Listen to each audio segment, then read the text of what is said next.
Week 1 is in the books, and it's time to dive into some fantasy football insights. With in-season data finally at our fingertips, making roster decisions just got easier.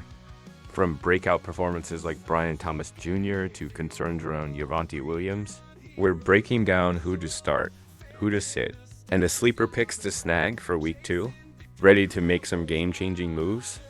Let's get into it. It's definitely not all downhill in fantasy football after Week 1. But making roster decisions becomes a lot easier once you have some real in-season data to rely on. Though there's still much to observe and learn, several key storylines surfaced from Week 1. Some players, like Jacksonville Jaguars rookie wide receiver Brian Thomas Jr., lived up to expectations, setting the stage for an exciting season. Other players expected to play crucial roles this season, like Denver Broncos running back Javonte Williams, have already put fantasy managers on high alert. Considering Week 1 performances and upcoming Week 2 matchups, we'll explore some start and sit candidates for Week 2, along with potential sleepers to target on the waiver wire this week. These start, sit, and sleeper recommendations are based on a 12-team redraft league using PPR scoring. Start: J.K. Dobbins, RB, Chargers. Week 1 stats: 10 at 135 YDS, 1 TD, 22.9 PTS. Rostered: 49%, Los Angeles Chargers running back. J.K. Dobbins is rostered in 49% of Yahoo leagues, so he's not exactly a sleeper heading into Week 2. But whether he's already on your roster or you have a chance to add him on waivers this week, make starting him for Week 2 a priority if you can. Last year, a season-ending Achilles injury also proved to mark the end of Dobbins' tenure in Baltimore. But the Chargers saw how a healthy Dobbins could function in their system, and the move has already paid dividends for both parties. In a Week 1 win over the Las Vegas Raiders 22-10, Dobbins averaged 13.5 yards per carry on 135 total yards, including a 61-yard touchdown run and another long breakaway. If Dobbins is already on your roster, you could try to strike while the iron is hot and trade him. But don't you want to see a season goes? Sit: Javonte Williams, RB, Broncos. Week 1 stats: 8 at 23 YDS, 3.3 PTS. Rostered: 92%.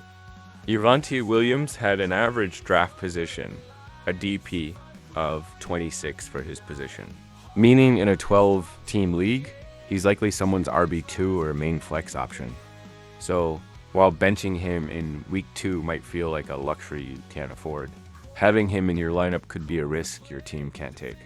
It was a tough opener for the Denver Broncos, who fell 26-20 to the Seattle Seahawks, and the backfield looked especially outmatched. Yet Jaleel McLaughlin managed to slightly outperform Williams, tallying 10 carries and 27 yards to Williams' 8 carries and 23 yards. In the passing game, McLaughlin also outpaced Williams, receiving 5 targets compared to Williams' 1, resulting in target shares of 41% and 11% respectively. If Williams isn't producing on the ground or contributing in the passing game, it's tough to justify starting him until his role in Denver's offense becomes more defined. Start: Brian Thomas Jr., WO, Jaguars. Week 1 stats: 4 receptions, 47 yards, 1 TD, 14.7 points. Rostered: 82%. The Jacksonville Jaguars may have suffered a close loss to the Miami Dolphins, but rookie wide receiver Brian Thomas Jr. was a standout, living up to the hype. He led the team in receptions and target share, 21%, even outperforming established veterans like Christian Kirk. Evan Engram and Travis Etienne Jr. with a high roster percentage.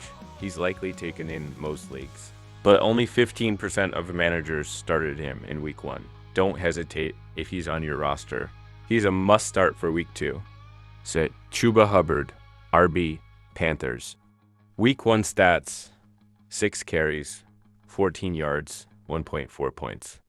Rostered: 65%.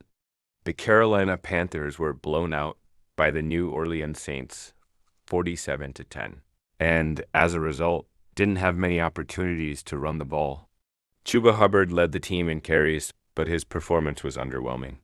Despite his ability to contribute in multiple facets of the offense, he didn't record any receptions or targets in Week 1, with a tough matchup ahead against the Los Angeles Chargers, who held the Raiders to just 71 rushing yards in Week 1. Hubbard is not a recommended start for Week 2.